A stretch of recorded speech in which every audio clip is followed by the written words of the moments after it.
What up, my beautiful marketing people? Welcome back to another episode of the Mind Your Marketing podcast. Today, joining me from beautiful New Orleans is Rich Simmerman. Rich, how you doing?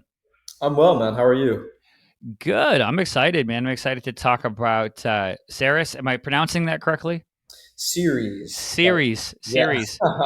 There we go. Too close. Um, so let's jump right in. You started the company. You recently went through a pivot. Walk me through kind of your journey starting the brand, and then where you're at today, and then we'll jump into some questions. Yeah, so I was a senior in college here in New Orleans, and I was a semester away from going to law school. That was what I knew I was going to do when I was in the sixth grade. It's like the only area of the world that I really knew.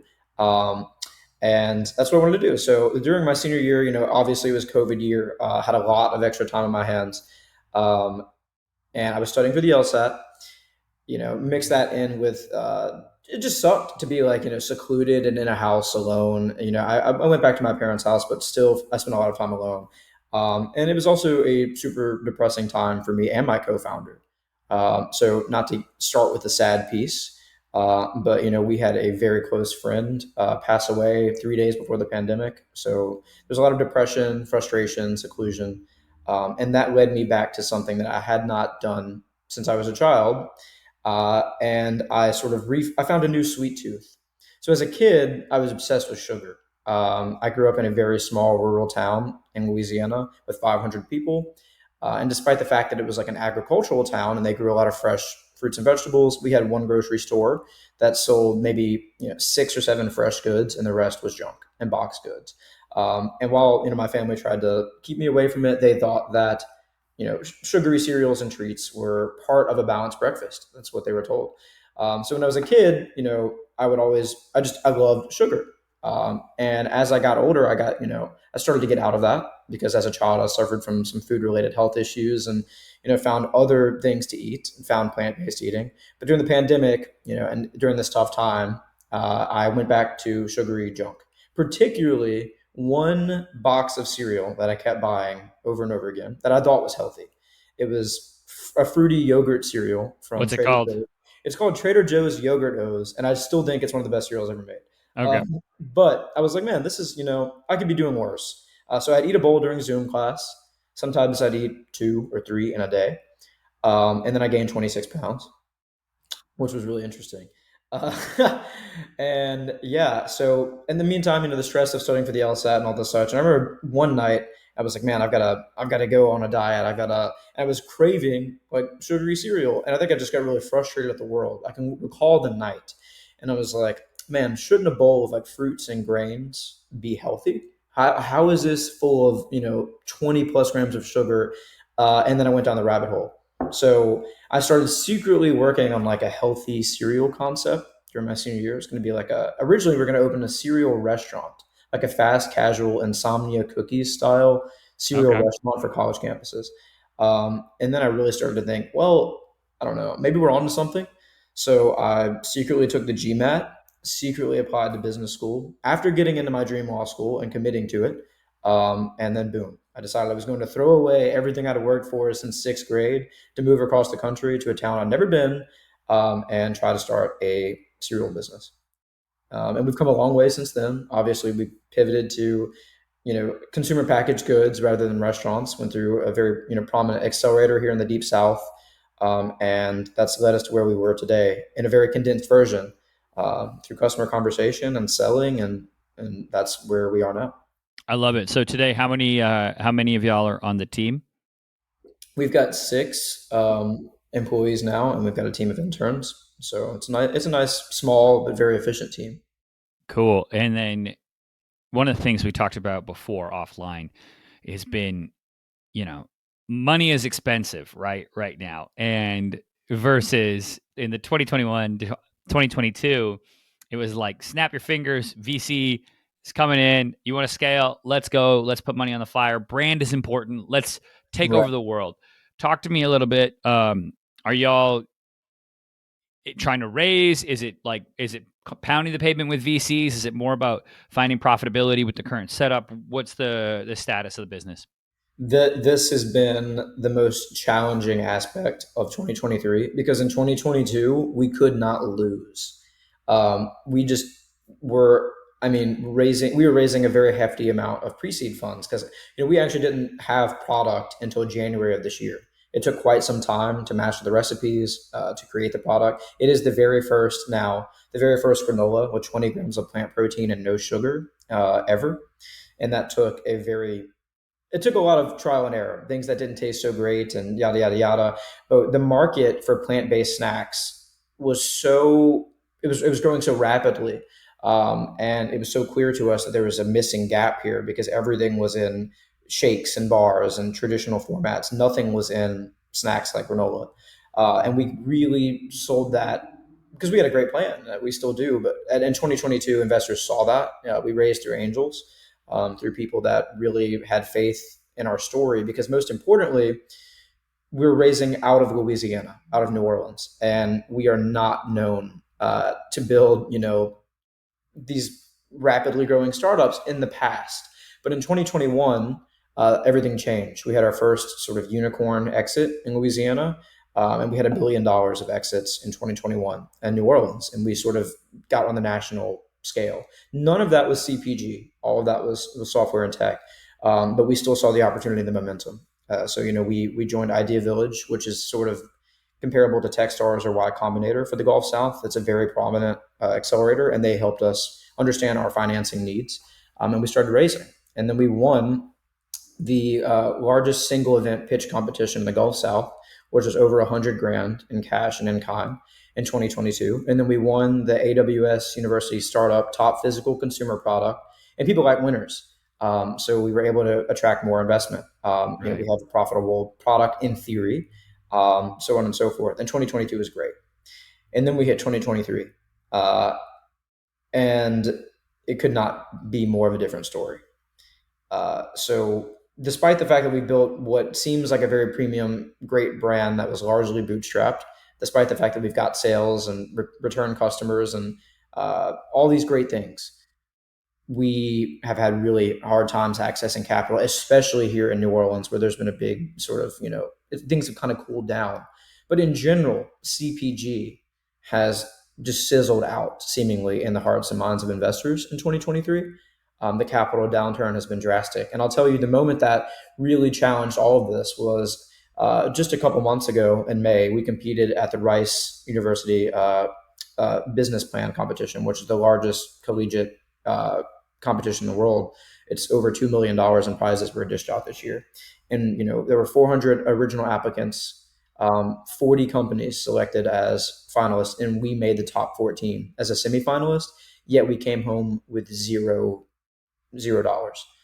which was absolutely shocking because people loved us. The energy was exceptional. Our proof of concept and our sales were higher than many of the brands that won. But when we lost, everyone said the exact same thing. We don't do CPG. We don't do consumer brands. We don't do food. It's out of our portfolio. Every company that won, for the most part, was tech and software. So it's been a really challenging year for us.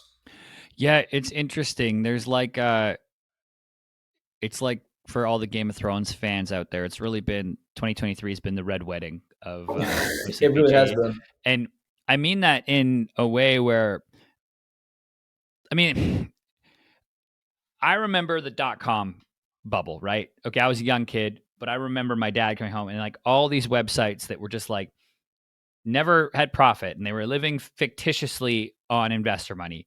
Okay, we went 2008, Mortgage King, okay, crash. Then tech came. And then there was this 10-year period of like basically investors subsidizing things like Uber rides and all of this stuff. And then, okay, bam, moment of reality. Things need to get profitable and quickly Right. because I'm not going to just pour money on the fire. And CPG takes so much money to grow a Really. brand. So I'm with you. And it's interesting seeing, I understand the hesitation. Consumers have hesitation. I think all Amazon purchases were down 5% in just volume of purchases were down 5% in Q1.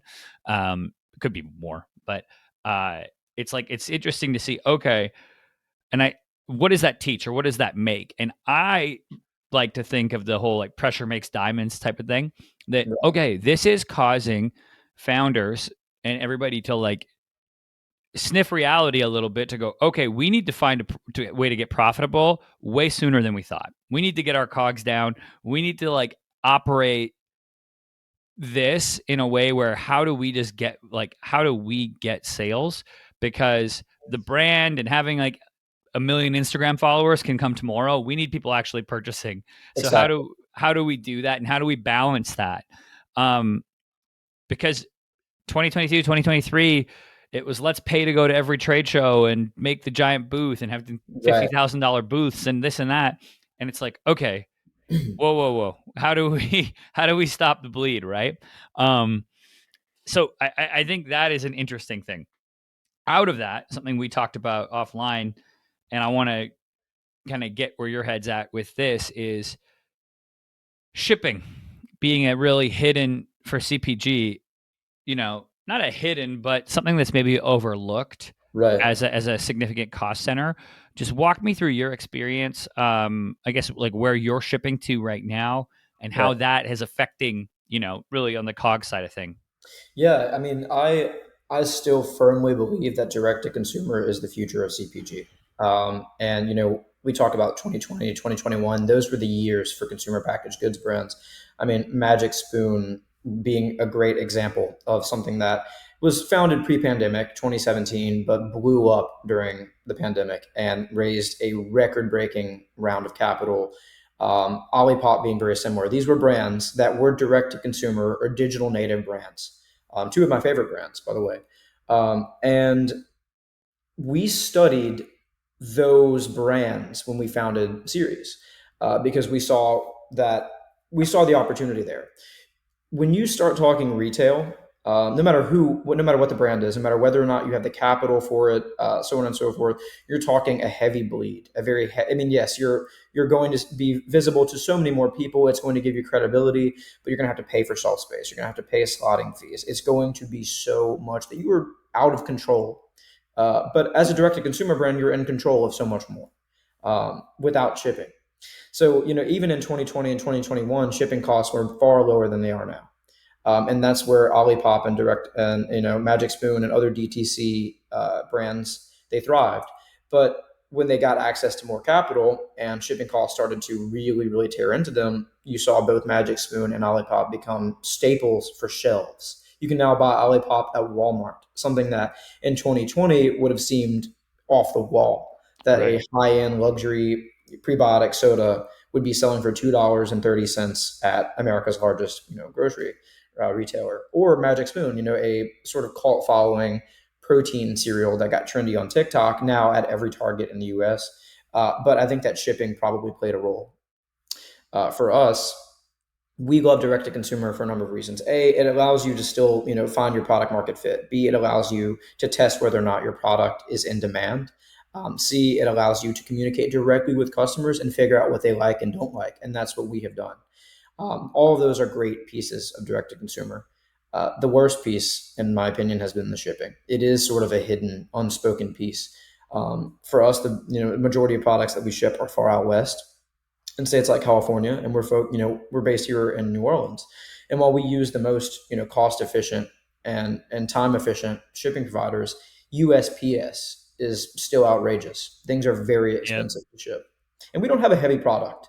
So to think that brands like Olipop selling very heavy cases of soda, we're shipping out thousands of boxes on a day is sort of crazy to me, because it's very expensive and it's a really tough game. You have to get ahead of shipping. For us, that meant eliminating our single purchase option. So we used to have a one pouch option that was very popular because we're a new brand and people are figuring us out. Financially, that made no sense, to where we were losing money on that. So you'll see, and as you've seen in general, even Amazon is doing this. They want you to buy more, because that makes it more worth their time. Yeah, that's all of those incentives, right? To like, hey, spend over $50, get free shipping, like, and making the consumer go that way. You're right, though. There's another interesting part of this whole thing in CPG, which is the need for cash and sales, but also balancing that with like brand integrity, right? Like, if I'm a fashion designer starting a luxury brand, I don't want to see my stuff at Nordstrom, right? Because it's like that's not the customer for me. Right. Balenciaga is not going to be there. Right. So I know it's not apples to apples, but it's still uh, looking at the CPG, who is the customer, being true to that customer, understanding, like you're saying, okay, we can have a luxury product. There's market there. People will order. And if the product is good enough, it'll shine through. Right. And I think that's an interesting thing because a lot of times it's like, oh my God, I got a PO at wherever, I got to take it. We need Right. cash in the door, but not having the marketing behind that to support it is going to cause issues. It will. And I mean, it's crazy because we all want to take a bite of that apple. We all want a major retailer. We all want many major retailers. And no matter what founder tells you, oh, well, that's, we all want that. But it's one thing, it's sort of, it's a different thing if you get it, right? Do you have the money to realistically market this product? Do you have the resources to table that product in those stores? Do you have the demand in the first place, or the awareness, or the visibility? And then the last but not least piece is, does it cheapen your brand? I mean, realistically, um, the pressure from investors to scale and to increase your numbers, that's going to be there. And the mission, if it is to expand this healthy product or this premium product to as many people as possible, that's there. But one thing that is, I mean, I still love Olipop. I think it's one of the best consumer brands built in history. I think it's exceptional. It's a great product. But to me, it did feel cheapened when I saw them at Walmart. And I can recall paying 30 plus bucks for small cases of them and being like, well, I'm glad to see that they were able to get these costs down. I mean, that's general unit economics, but like, I don't know, it feels a little bit less premium. So then I started drinking more Poppy, their competitor, which it's a great comparison and contrast, right? Like, it's cool to me that candy and soda and cereal is trendy and healthy again, right? Like Behave and Smart Sweets. You can get, great Swedish fish type candy with 100 calories and 1 gram of sugar. Magic Spoon cereal for 16 grams of protein. Olipop. But these brands are supposed, and many of them want to come across as premium. And it makes you feel healthy when you're purchasing them. And does it cheapen the brand or the product if you see them sitting next to Coca-Cola at Walmart? To me Yeah, personally, yes, it does. But at the same time, we all want that type of scale and we all want that validity. But it's a challenge. it's interesting. Yeah. Speaking on the Olipop thing in particular, and this kind of will tee up my next question. I will be so surprised if they don't have massive lawsuits around music usage rights. They have used so many illegal sounds that I'm like, sometimes they wait until companies get to a certain size and then they sue. And it's like, it's 100,000 per copyright infringement. Like, Wow, no, I did Nicki not know that. Minaj. Yeah, you can't use a Nicki Minaj song in the background of your reels. Like, that's just not, she didn't endorse the product, right? It's like, I think I think they might this have released an actual product with Nicki Minaj recently. I'm not or sure. okay, yeah, maybe for her, but like there's been a lot of brands that get into trouble with Yeah, using unlicensed sounds, sure. and yeah, Bang Energy, I think just had to pay out 53 million in Well, damages. they were facing Yeah, bankruptcy protection, but Monster bailed them out, yeah. which was interesting. So So yeah, it's always interesting. So I'm always like, I say that to people here who are listening, who are like, want to start their own brand, and they go and they look up Olipop, and like, oh my god, I'm just gonna do what they're doing. right. No, make your own sounds, do your own thing. I see stuff in the market area, I'm like, oh, that's like, it's illegal. So I'm like, it's just a matter of time. Like it's just like it's a matter of time. You see the horror stories and you go, okay, kudos, power to you. I respect the product and everything, but that stuff terrifies me. Um, It would terrify me too. That's which crazy. I did not know that. yeah, it's there's a great person actually to listen to named Robert. I'm gonna friend Robert Friend. Maybe he's an entertainment lawyer who he follows an agency lawyer and he kind of breaks down all these cases. So anyone listening and check That's that out. awesome. Yeah, but that kind of piggybacks to the next thing. What I want to talk about is okay. Some people went to TikTok to grow their brand. Other people Instagram. Other people they just throw money on ads. Say demo. What has been the avenue that you've gone for to actually grow the DTC channel? Yeah, this is my favorite question. It's the topic of like every day of our manager meetings, and it is one of my like, it's one of the things that will make or break me as not only a founder but as a CEO. I hate social media. I loathe it. I mean, there's nothing in the world more that I hate than TikTok. That sounds crazy. I've never downloaded TikTok, never once, and I never will. And that has been a pain point for us. We've struggled on social media as a result of my co-founders the same way. We don't embrace social media how 9.9 out of 10 consumer brands embrace social media. I think that it's overdone. We did try. I want to cite this. We tried a large influencer marketing campaign last year. To be fair, it could have been better executed. Now, I think that it could have been better organized, so on and so forth. But we just wasted cash, and I know for a fact that thousands of CPG brands are doing the exact same thing. You can look at conversion rates, and you can look at the followers of the people that you're paying to hype up your product, but they probably don't care. It is oftentimes a check for them. And they're going to do some, maybe it's going to be creative, cool content, and maybe it will inspire some people. And for some brands, it works better than others. That's the reality. But I just read a piece in the Wall Street Journal about how influencer marketing as we know it is dead. And now it's about ambassadorship marketing. I love that. So we're talking about launching an ambassadorship program at the university that we are sort of evangelized at and based out at Tulane in this upcoming fall. All that to be said, partnering with individuals on social channels to market the brand is not the strategy that we've employed at Ceres.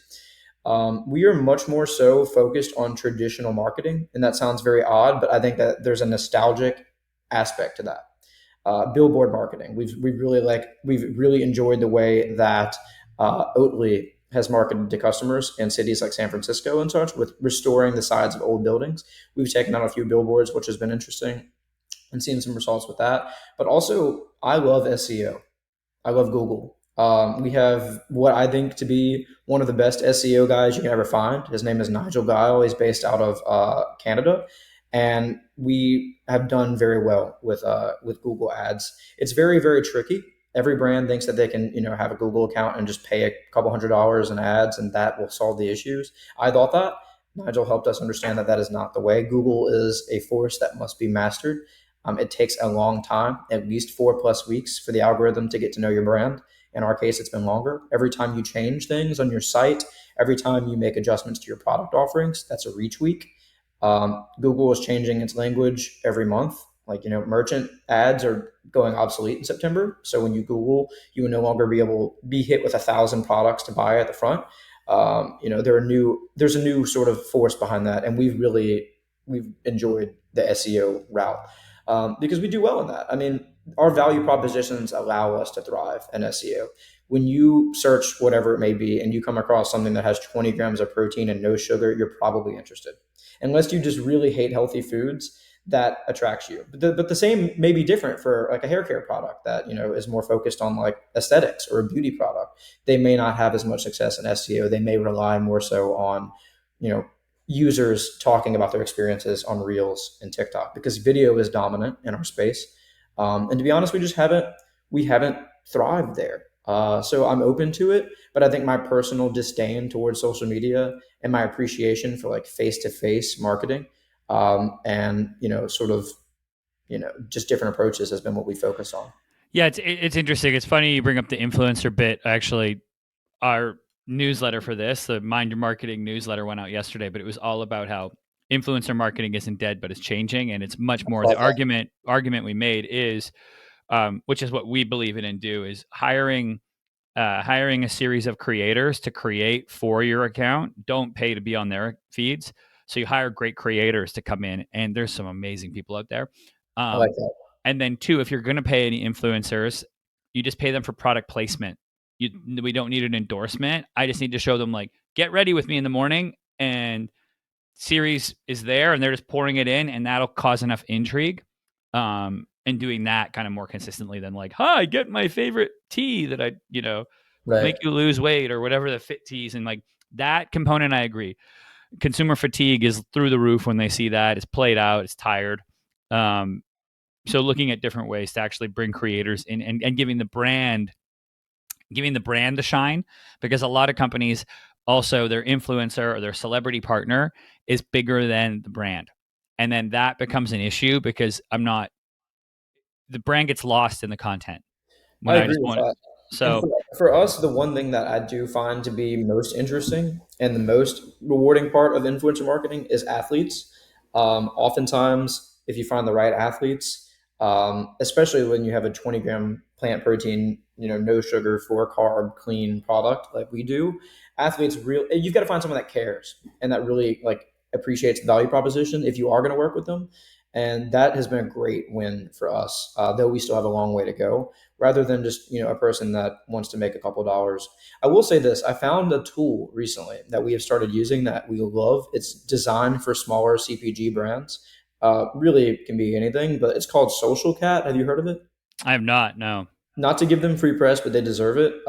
It is a platform that sort of like democratizes influencer marketing, Cool. and it matches. It's like a dating app for influencers. It matches your brand with potential influencers, and they're you can like filter them out and see what they real what are the returns, what are the reviews from other brands, what's their engagement, what's their click through, like yada yada, and that's because we have to do some level of influencer marketing. That's been really nice for us recently.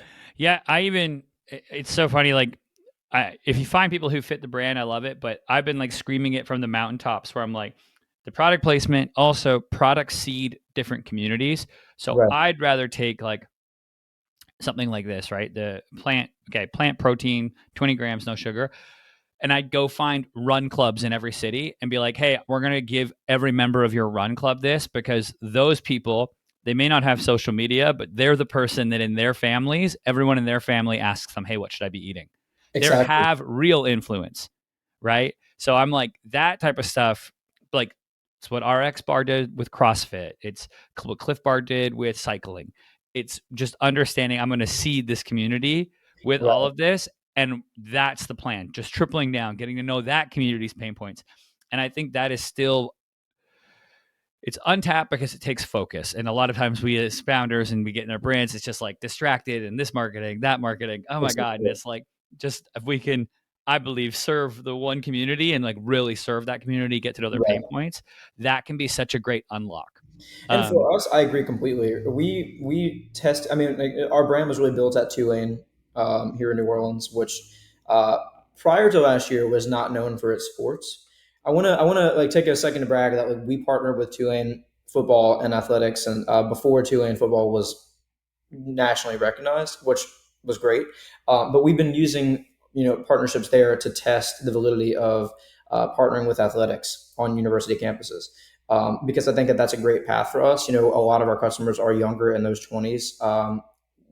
Who is more vocal about their diet than NCAA athlete that goes home and tells everyone about what they're eating to stay fit? I think that is really nice for our brand. So that is one level of sort of what you're talking about, partnering with like the run clubs and in this case the football team, and women's sports like tennis and basketball. That's a big focus for us for the upcoming year. And while it is expensive, oftentimes these university partnerships are at a huge discount compared to what you get for other large groups or luxury stores. You don't have to pay slotting fees. There are fees associated with it, but it's just a great way to get almost not free advertising, but to really really like focus on a return on ad spend. Yeah, it's interesting. I like that. And I like also just segmenting different things on like where they're at in the demand curve. So like you mentioned, you know, SEM and SEO. And it's like, yeah, that's, I see that. That's a different part of the demand curve where I'm at a point where I'm going healthy cereal alternatives. I'm at a buy state or I'm at an expiration state. Um, so I don't have to worry about the education component because I'm already so far along that, which Exactly. And I love that you mentioned the fatigue aspect of it, because I delete my Instagram at least twice a month because I can't take it anymore. It is miserable. So, like this is a thing in a lot of countries in Europe, and particularly like, countries like India. If you are on a social media feed, you will not be bombarded by ads. Nowhere near like you are in the US. Like that is a problem that like is extremely persistent here. So much so that I recently like downloaded a VPN where I'm using social media to try and block some of the ads. Didn't work as well as I thought it would, but like when you get on social media, or when I get on social media, I want to see like what my friends are up to and like what my favorite sport teams are up to. I don't want to get bombarded with nonsense every 13 seconds from a brand trying to sell me something. When I get on Google and I'm searching for solutions to a problem, that's when I want to see what's available to me. And I think that's exactly what you're talking. Like I love that we catch people when they're looking for something and they want to catch. Like it's interesting. I have a bi-weekly meeting with our SEO guy, and we're like, what hours are we thriving at? Crazy. Sunday night at 9 p.m. What happens on Sunday night at 9 p.m.? You just ate a bunch of junk all weekend. You had a good time. You're like, hey, I need to focus for the upcoming week. Or Monday morning at 9 a.m., you're feeling really inspired. You're excited. We're catching people when they're looking for solutions, not bombarding people with nonsense. It's frustrating. It's almost like telemarketing and cold calling, but for 2023. Oh yeah, no, it's real. And I don't hold it in the same disdain. I think there's a way to do it properly. I think a lot of brands are just bad at it. I agree Um, with that. which I think is probably more so the issue. Um, but that's a different podcast. We can do that a different day. Rich, thank you for coming on today. Before we wrap this up, I want to let you let people know where they can find Ceres and add it to their shelves, and where they can connect with you online.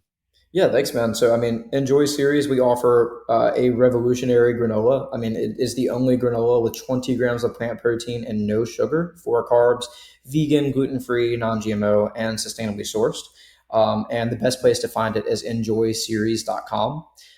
That is number one. We're also at a number of regional and local spots in Southern California, here in New Orleans as well. But enjoyseries.com is the spot. And now we have new mini packs where you can fit 20 grams of plant protein in your pocket. Try it for yourself. It's delicious. And you can find us on social media at Enjoy Series. Amazing. I will put links to all those in the show notes so you can go and grab yourself some of this delicious 20-gram protein granola. Rich, thanks so much for coming on. Thank you, Jordan. This has been awesome, and I appreciate it. All right, everybody. As always, I'm your host, Jordan Shelton, and I'll catch you next time.